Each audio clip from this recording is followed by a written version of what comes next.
नमस्कार. हर हर महादेव. मी बनवली लसूण मेथी. त्यासाठी वाटण बनवून त्यामध्ये 2 हिरवी मिरची, 2 कांदे, 2 टमाटे थोडे भाजून घेतले, थोडी कोथिंबीर, लसूण 1 गड्डी, अद्रक 1 इंच, 7 ते 8 खोबऱ्याचे तुकडे आणि ते मिक्सरला थोडे पाणी घालून वाटून घेतले. कढईमध्ये 2 पळ्या तेल घातले, त्यामध्ये 3 गड्डी लसूण फ्राय केले. एक मेथीची भाजी ही लोह, कॅल्शियम, फायबर, प्रथिने आणि जीवनसत्वे A, C, K समृद्ध असलेली एक पौष्टिक पालेभाजी आहे.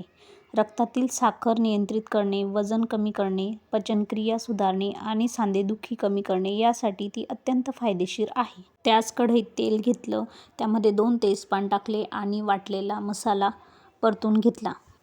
त्यात 3 चमचे गावरानी मसाला, मिक्स मिरचीचा टाकला, पाव चमचा हळद टाकली, मिक्स केलेले 1.5 चमचा धनेपूड टाकली आणि मिक्सरच्या भांड्यात पाणी घालून ते टाकले. मग त्यात फ्राय केलेले लसूण, मेथी, गाजर घातले, मिक्स करून परतवले. त्यात लागेल तितके गरम पाणी टाकले, चांगली उकळ काढून घेतली आणि मग वरतून घरातली साय वरतून फेटून टाकली.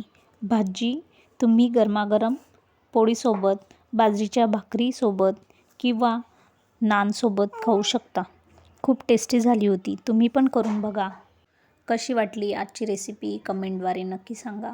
तुम्हीही करून बघा. अशाच नवीन नवीन व्हिडिओ मी घेऊन येईल आणि ते बघण्यासाठी तुम्ही माझ्या चॅनलला लाईक करा, शेअर करा आणि सबस्क्राईब करा. भेटू पुन्हा नवीन रेसिपीसोबत आणि खानदेशी मेनूसोबत. तोपर्यंत हर हर महादेव.